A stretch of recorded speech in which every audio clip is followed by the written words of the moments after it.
The next concept in the relationship marketing paradigm is loyalty. The topic on brand loyalty was first published through the works of Copeland in Harvard Business Review in 1923. Subsequently, there were numerous definitions of the construct and with many different measurement methods employed. Many of these definitions were operational in nature, and hence few researchers actually tried to explore the theoretical meaning of the loyalty construct.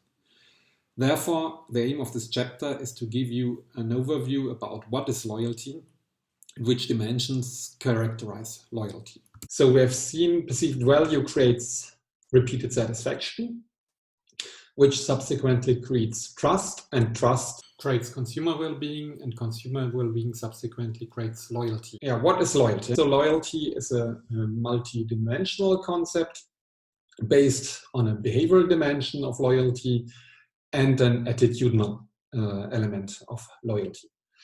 So real loyalty is the combination between attitudinal and behavioral loyalty.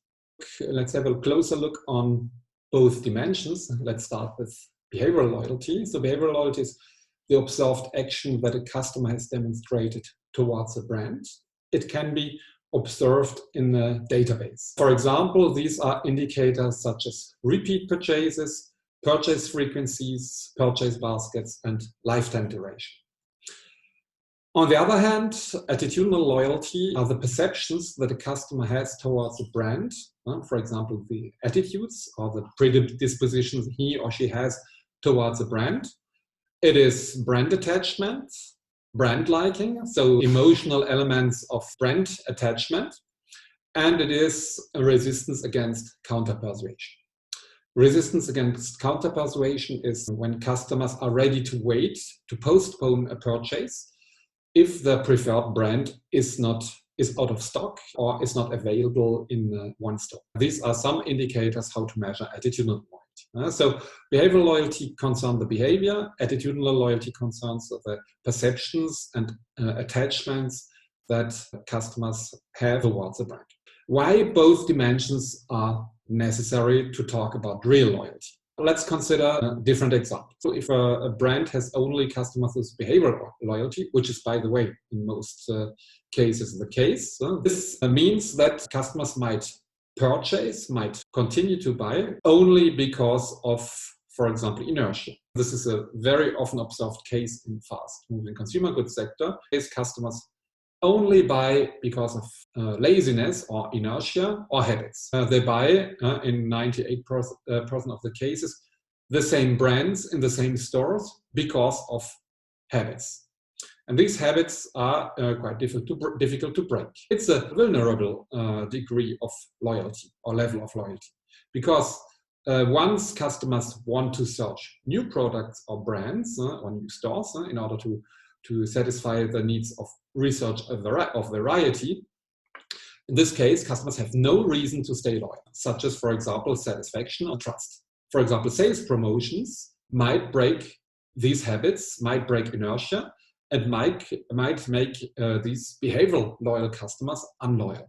That is why behavioral loyalty based on inertia is quite fragile and vulnerable and can be quite easily broken by competitors' marketing actions or by research of variety. Let's consider the second case. Customers might also be only loyal due to exit barriers. For example, contracts.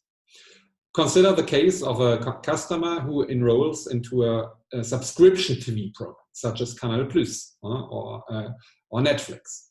So customers are loyal not because they're attached to trust or satisfaction, but because of contracts. It's also the case of mobile phone contracts. In this case, customers stay loyal the time of the contract, and once the contract is finished, they might continue the contract, but in most cases, they exit the contract and switch to compete. For example, in the mobile phone or internet subscription sectors, customers mostly changed after 1 or 2 years to switch to a competitor's offer.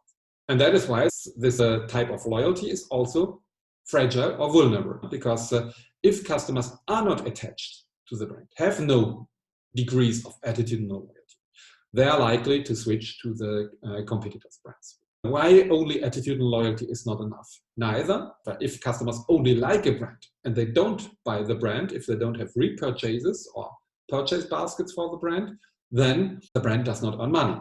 So only brand attachment and likings or only attitudinal loyalty is not enough to consider a customer as real brand loyal.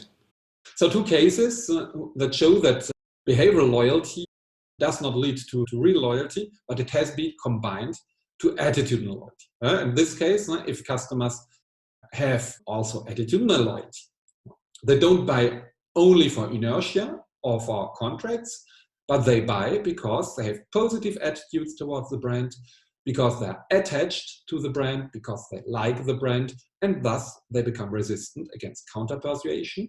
That is, if the brand also increases slightly the price, customers might be locked to the brand because they have an attachment to the brand and they consider the risk of changing to other brands is too high.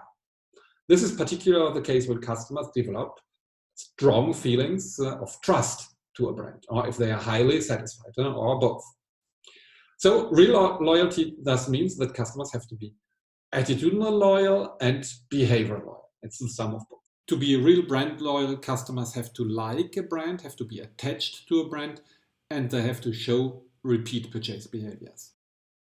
In the case of spurious or false loyals, effective or attitudinal loyalty should be created by brand attachment, by emotional exit barriers, by affected access barriers in order to create a true loyalty.